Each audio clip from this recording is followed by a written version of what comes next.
Hello everybody, Oliver G here from the Eiffel Tower, and today we're talking about how to plan the ideal trip to Paris.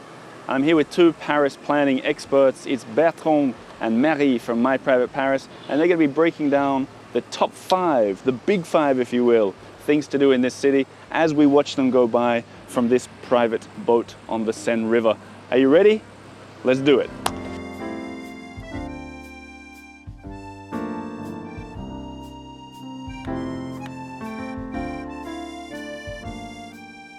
Bertrand d'Allemand, ça va? Très bien, toi, Oliver. I'm pretty good, to be honest, especially because I know we're sitting on a boat.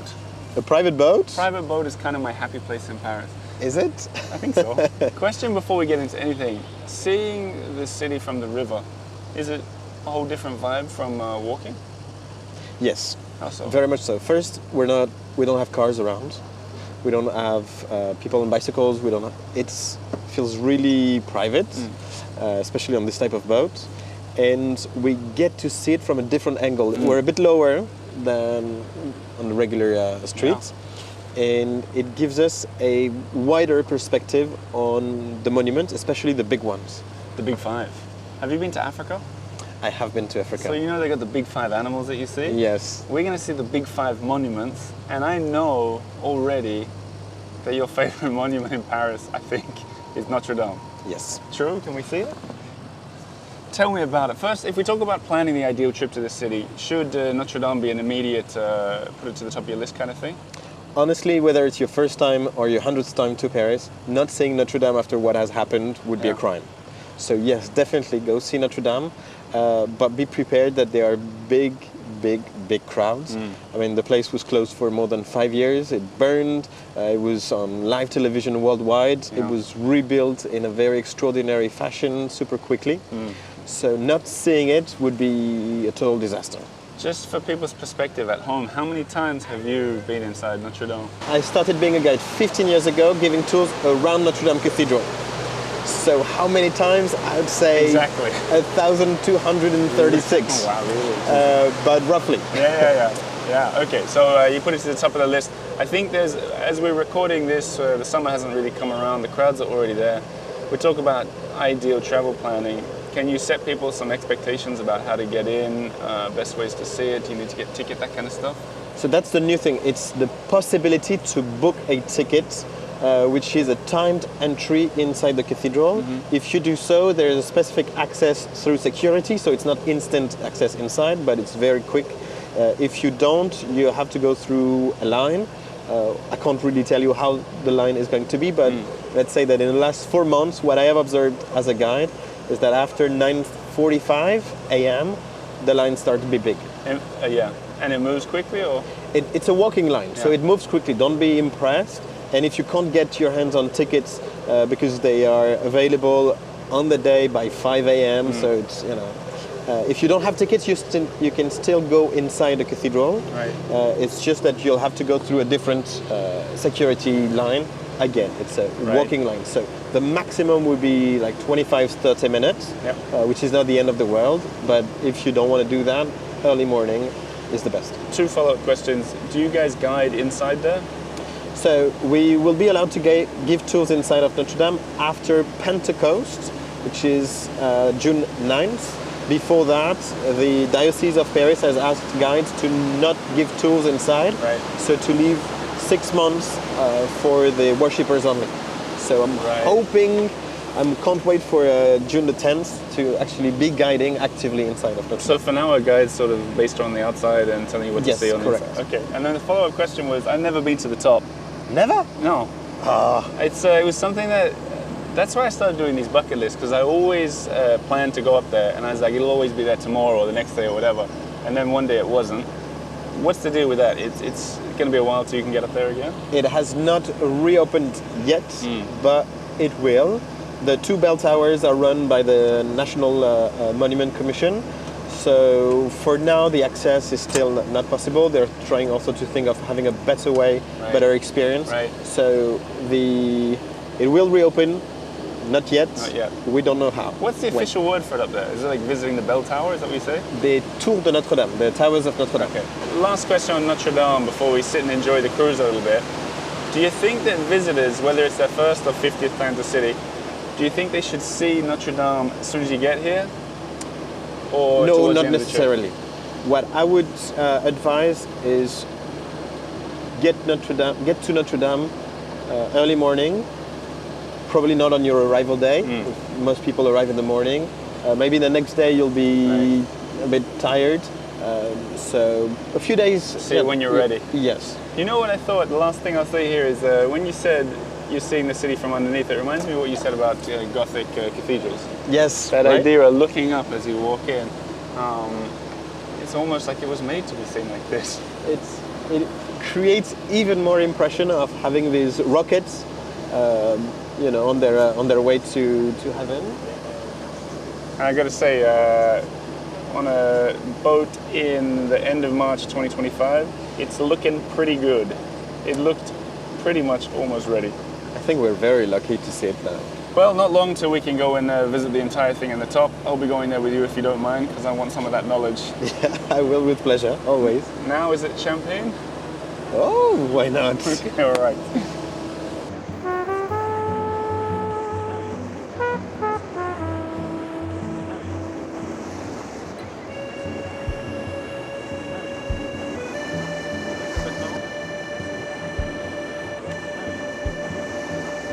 Goodbye, son. So, Bertrand, we've just lapped the Ile Saint-Louis and the Ile de la Cité, and now we're heading back towards the Louvre. We've talked about the Louvre before. A few times. Not just that, we've talked about champagne before. We're holding a glass of champagne We now. went to Champagne. We're experts. But I want to talk about the Louvre. I went to see the couture exhibition that you recommended. 10 Yes. out of 10, I agree. You're it right. was really nice. And that's on for a while, so I can put my recommendation with yours on that one. But in terms of generally, the Louvre, I think people find it kind of daunting. Very much so. Fair? Yes, it's unfair to the museum, but it's fair because most of the time the experience can be very exhausting. Yeah. Because it feels like you have to fight for every single square foot in the museum. Yeah. So that's why it's great to know how to manage your time and where to go when. First of all, you can book tickets online. Yeah. That will give you a time slot to enter the museum. Don't show up too much in advance because up until your time is announced, they won't let you in. So don't show up like 20, 15 or 30 minutes before the entry time. Always on time. The second thing is the Mona Lisa is a fantastic painting, but everybody wants to see it most of the time for no other reason than just seeing it. Yeah. So the crowds are kind of directed to the Mona Lisa and then out. Right. So if you want to enjoy the museum properly, save that for the very end. Because if you go to the Mona Lisa as the first piece of art you want to see, it is going to be exhausting no matter what. Yeah. When you go there, and then you will be okay. I want to be out. Yeah. Well, if you've saved it for last, you would have enjoyed the rest of the museum before. Do you have a tip for my wife, Lena? Says that every time she tries to leave the Louvre, she ends up in the Egyptian section. Is this a problem for other people, or is that just my wife? I would say, I have never heard that before. It's just a my wife thing by the sounds of it. In terms of, you said pick out other pieces to see before you get to the Mona Lisa. There's some insane number of actual pieces there. Yes. So the way I always recommend to do is to pick 3 to 5 themes. Themes even, okay, Themes. yeah. Because there are over 35,000 artworks in the Louvre on display. Yep. And it covers 9,000 years of art history. Right. So what I think you should see in the Louvre is things that are really attractive to you. So paintings or sculptures or both. Ancient civilization like Greece, Egypt, Rome, Mesopotamia. You don't have to see it all. More Italian paintings, so more classical and religious, or more Dutch painting, which is most of the time intimate scenes, or furnitures from the French aristocracy, or medieval. So pick things that you are attracted to, and No more than 5, Right. no less than 3. You glossed over the medieval bit, which I think some would say is the most interesting. You're talking about the fortress downstairs? I'm talking about the fortress, Yeah. connected to a certain wall that you may have heard of. Yes. That, but also armors, also medieval art that would be shown in Gothic churches like Notre Dame or in Chartres, etc. And it's behind us, I understand. Yes. So the last question before we skip to the Musée d'Orsay, which is on the other side, is how many times have you visited the Louvre Museum? And is it more than 1,233 like Notre Dame? No, I think I've been twice as many times to Notre Dame as I have been to the Okay, Louvre. right. But I would say in the 500 something. Right, oh my goodness. But if we're to talk about other famous museums, we can't miss the Musée d'Orsay, which I believe your colleague Marie Segura is an expert on. Exactly. So if you don't mind, I might leave you on this side of the bench as the Louvre passes Please in leave the me. I have a background. glass of champagne to finish. And I'm going to jump over to the other side of the boat. I'll talk to you later. And Marie Segura from My Private Paris. How you doing? I'm good. How are you? It's nice to see you on this Yeah. lovely setting. You're more optimistic than the rest about the sun. Let's hope for the best. Are you yes. an optimistic person? Yes, of course. Yeah. Yeah. When you live in Paris, I think you have to. Do you think it's fair to say that this winter has been the worst winter known to man? I think last year was not that great either. Oh my if you remember. Where's that optimism? No, we're gonna get better. We're gonna get I think so too, and I'm really Okay. looking forward to it. But I want to talk to you Yeah. specifically about the Musée d'Orsay. Yes. I understand that you like it a lot. We talked It's about my favorite. Yeah. Why? Well, first the paintings themselves, they're from the big masters such as Monet, Renoir, Van Gogh. I mean, you just are amazed with the vibrant colors and the thematic. The fact that they're all together in one single museum, and it's also a beautiful one. Just the train station itself is worth also a visit. So Yes, because you talked about that on a recent episode, that storied history that it used to be a train station, Yes. and then not even that long ago it turned into a museum. Yeah. I got the feeling it's looming over in the background. We're approaching it now. Yes, we're arriving there. So if we talk about it as being one of the big five, the main things to Yes, visit in Paris, definitely. Do you think that the typical visitor, when they're coming to Paris, do they also consider it to be a big five, or do you think that's... Yes, I would think that a lot of people they know the Louvre for the Mona Lisa, but then they really want to see painting that are hanged here at Musée d'Orsay. Well, what is the Mona Lisa of the Musée d'Orsay? Oh, that's a hard question. I would say, I don't know, probably a Monet, but Yeah. it's hard because some people they really want to see a Caillebotte, some people they want to see Cézanne. So I think there is as many Mona Lisa as there are artists. That makes it more interesting, I think. Yeah. Because it's not like people go into this museum, and by the way, if you're listening to the podcast, I encourage you to come and watch this on YouTube because we're passing the Musée d'Orsay Yeah, in the just background. right here. Also, it's worth watching the video because our hair is out of control. I don't know if you A feel little the bit. same. Yes. You can't appreciate that on the podcast. But it's interesting because I feel like the only thing I see people making a beeline towards in the Musée d'Orsay is the clocks at the top. Yeah, I mean the clock is really fun. You can have your picture down just right here. The terrace also, you can go up the terrace and have a beautiful view on Paris.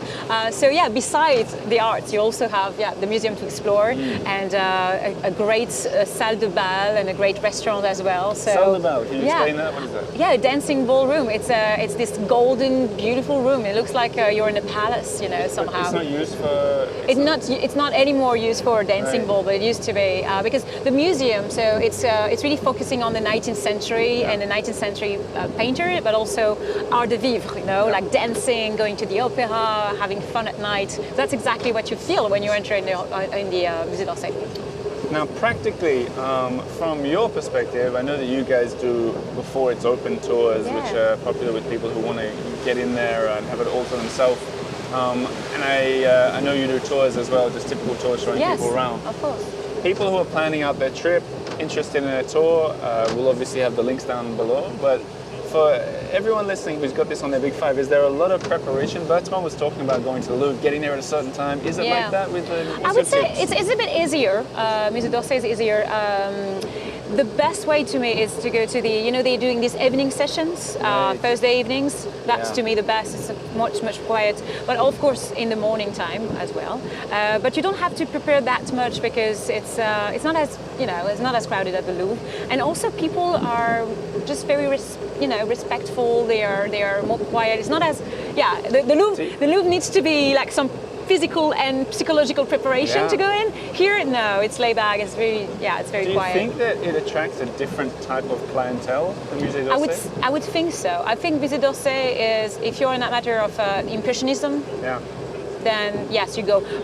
The Louvre, the thing is, some people, they don't really know why they have to go to the Louvre, right? Here they know. They know it's for impressionism. They know it's the artist they love. So yes, I would say. What about once, way, like 10 years ago on this podcast, I asked a woman about what wine I should order to sound a bit more sophisticated, right? Yeah.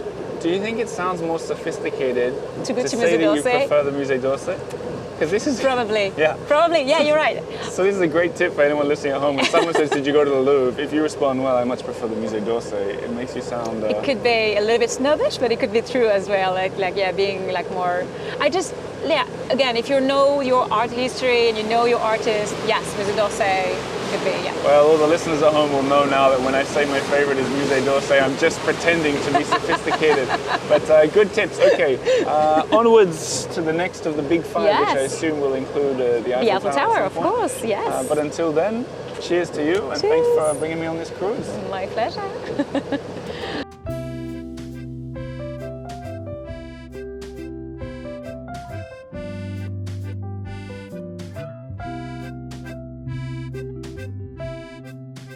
So, guys, you're both in for this one. Is that because you love the Eiffel Tower? Is that the vibe I'm getting from you? We love the Eiffel Tower. No, now I know. Marie! Marie, I know that the way you pronounce it is exactly the same, so I don't know which one you're really talking about. But I sense it's a compliment, and I'll How take do you it. come up with that name? I thought of every famous French word, Yeah. as in croissant, café, anything, red wine, whatever, vin rouge, and then I thought if there was anything that was a little bit like a podcast, like ear or whatever, and then it came to me, and I was like, that's the one. And I'm still very proud of it. The Eiffel Tower podcast about Paris. Thanks for asking. No one's ever asked us. But the Eiffel Tower itself is obviously probably the most emblematic thing of the whole city. Should people be visiting it? That's a softball of a question. Is it something that people should make a beeline towards, or is it something that you should just see from the ground? But I mean, to me, there is one way of seeing it is from here. It's from the boat. Yeah, from the boat or from just the Seine, side. Yeah, because that's when you realize how big it is and how beautiful and all the details. When you're on it, it's not exactly the same. I mean, you do have the view on Paris, which is interesting, but the feeling of the entire thing, you have it only from there, from the ground. There is something really, I mean, just like you guys, I mean, you grew up around here somewhere, right? Yeah. I've seen this a million times, and still, even just then, I kind of forgot that we're filming, and I wanted to just take a picture. And I'm like, what is it about the Eiffel Tower that makes it so attractive? It's hypnotic, right? It is hypnotic. Yeah. So what about actually going up there? Because I know that some people say the queues are too long, or it's getting too expensive, or what is your vibe? It's so emblematic that it attracts lots of people, but at the same time, it's a very small, it's a tall building, but it's a small area. Eiffel Tower listeners on every boat. Yeah, but it attracts, what did you say? It attracts So it attracts a lot of people. So of course, it takes time to go on the tower. Plus, if you want to go all the way to the top, it takes even more time because there are 2 elevators to go all the way to the top. You can also use the stairs. Yep. What do you advise? Well, as Marie said, for me, the Eiffel Tower is a beautiful. It's very elegant. I think that's why it's hypnotic. But it's a symbol of the city, to see it in the landscape of the city, either here from the boat or from different bridges, etc. It's to see it being part of Paris. Yeah. Going on the Eiffel Tower is exciting, but it doesn't. It's not what I would recommend the most. But if you want to go there, 2 options. Either is you go. The easiest way to get tickets is actually to book a table for one of the 2 restaurants. I was going to ask about that. Yeah, Okay. for the restaurant, it's worth it because then you have the experience of food and the Eiffel Tower. And what about the food? What Second about floor it? Yeah. is the Jules Verne. No, but point out to me, because I've never done this before. Where Jules Verne is at the 2nd floor. Okay, in the middle. Okay? In the middle. Yep. It's its 2nd Michelin star. Yep. It used to be too expensive for what it is. Yeah. Now, honestly, it's really, really great. Okay. On the first And floor, once you buy a ticket for, or you reserve a space, they let you in the VIP elevator or something? Is that how it works? they have their own elevator, although it does not include a ticket to the summit. Yeah. Okay. But after your lunch or dinner, you can explore the second floor and the first floor at your want. Right. On the first floor, it's called Madame Brasserie. Right. It used to be some kind of a cafeteria with baskets with, industrial sandwiches and things like this. It's changed after COVID, so it's much better now. Okay. And they have sittings, 4 sittings, 2 for dinner, 2 for lunch. Okay. But what people don't know is that they also serve snacks in the afternoon and brunch on Sunday mornings. Gosh, I had no idea. So usually you go to the Eiffel Tower website to buy tickets. It's sold out almost instantly. Right. But you can still get a table to go on the tower for lunch, for dinner, at either of the 2 restaurants. Plus, to me, I think when people come to Paris, most of the time they want to maximize their time. Yep. And so in there you do both. You do a great lunch or a great dinner and the Eiffel Tower. Good point. We're passing swans swimming in the Seine. And we're going to talk about the Seine more in greater depth in a second. But as for the Michelin star restaurant at the top, I don't know, I'm no Michelin star expert, definitely no expert foodie. But has that got a reputation of like... Yeah, is that... It's great. It's great. I mean, it's it's those kind of 5-course minimum experience. So it's going to take you a while. Like a lot of people doing that for lunch, but don't expect to do anything after because it's going to take you 2 hours and a half, 3 hours. Yeah. But the quality is great. Yeah. What about, there's some famous quote, was it Guy de Maupassant who said something about the asparagus thing? Have you heard? No, it's not this one? I want to hear that one too, but someone who said they like to eat lunch in the Eiffel Tower every day so they don't have to look at that monstrosity. Exactly. Who is that? Yeah, no, is that? that's Maupassant. I don't believe that at all. Yeah. Do you really think that happened? That he said that and did that? That seems ridiculous. It was pretty common at the time. I mean, when you look at it, it looks like it's very industrial, so it's very contemporary in a way. Yeah. But at the time when it was built in 1889, people were thinking that was a structural thing, but something was missing around. Right. Some wrapping, some beautiful, wrapping of a statue or something. So yeah, no, I understand why it was complicated for them to... Yeah, but this guy is giving them money every day to the one company that he doesn't like. This guy doesn't know what he's talking about. Are you familiar with made-up quotes, Oliver? No, I made a living from it. What's the quote about asparagus? Though? Oh, he was also saying that looks like a giant asparagus right in the middle of Paris. Yeah. Well, now with the Eiffel Tower firmly in the background, we sit and have another drink, I think. Yeah. And then discuss the Seine River itself. Obviously. Shall we? Yeah. Brilliant.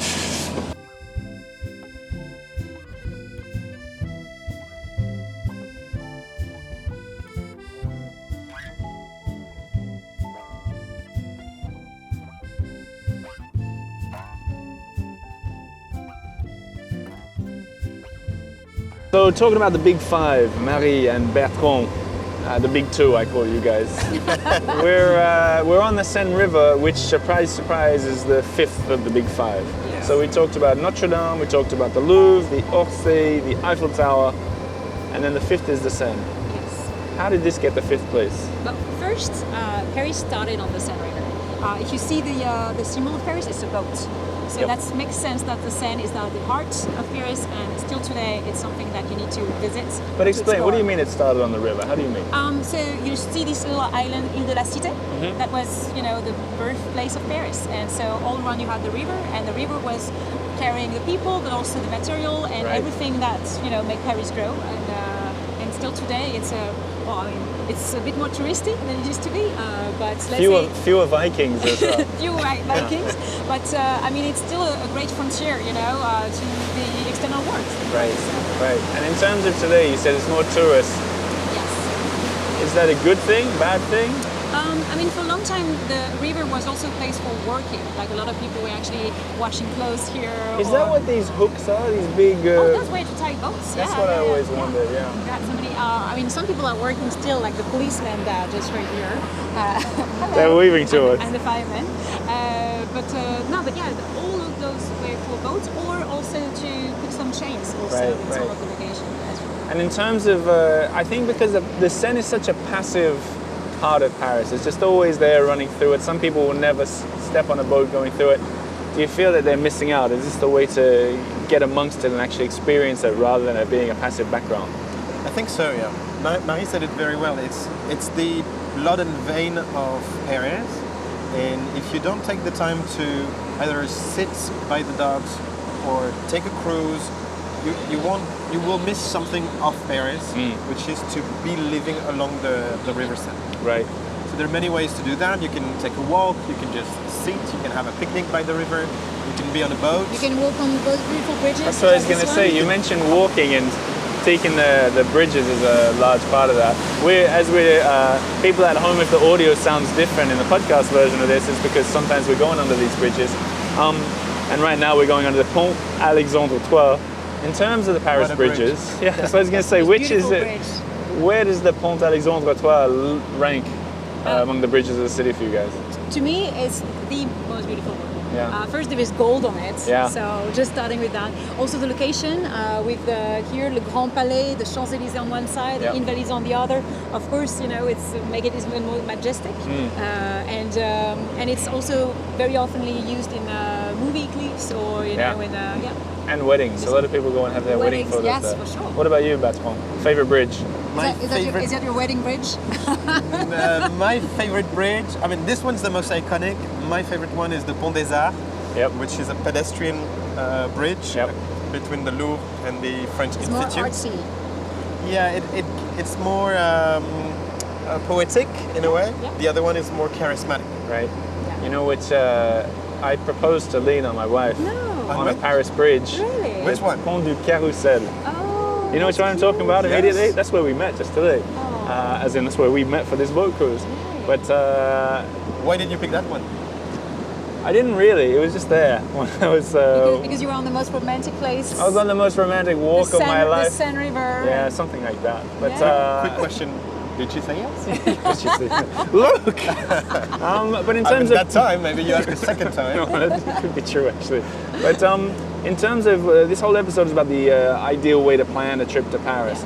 How much do you think people should be thinking about the Seine and how to include that in their plans? I think include it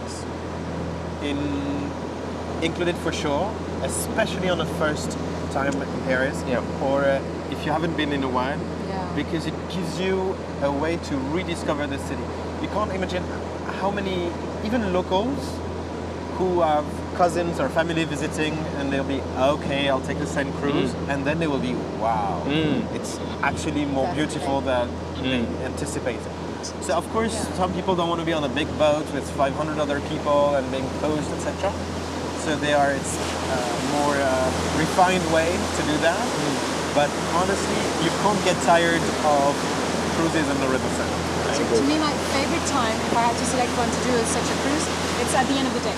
Like you've been walking all day, you've been in the museum with people, you just want to relax, you want to just chill, but still continue to explore Paris. Evening time, either for dinner cruise or just like a private cruise like we're doing now. But as the sun sets, it's magical. Can't be To better. me, it's completely different from any other thing. And here comes summer when we've got some great sunsets ahead of us. As for you guys, when it comes to the Seine, you guys can organize cruises like the one that we're on, but also dinner cruises as well, as I understand. Yes. Not to mention walks all over the place near the Seine. Anyone at home or watching at home, keep in mind my private Paris for booking anything of that nature in Paris or beyond. But for us, I think we should sit and enjoy the rest of this cruise with this delightful champagne. And I say thank you so much for this wonderful season of the Eiffel Tower and for showing me so much of Paris and beyond. Merci Oliver, there was a lot of... Took me a long time to memorize all of that. But for everybody listening at home, there'll be show notes below with how to find My Private Paris. For everybody watching at home on YouTube, there will be... I mean, if you're listening to this episode, you should really go and watch the whole thing because it's a very visual feast, I think, this one. And Paris, I might say, is a movable feast. Let's say it. So on that note, let's have With champagne. a drinkable feast for now, and thanks for being on the show, and thanks for making all this season happen. Merci Oliver. For everyone at home, we'll be back again with another episode next week. Thanks for listening, thanks for watching, and ciao for now.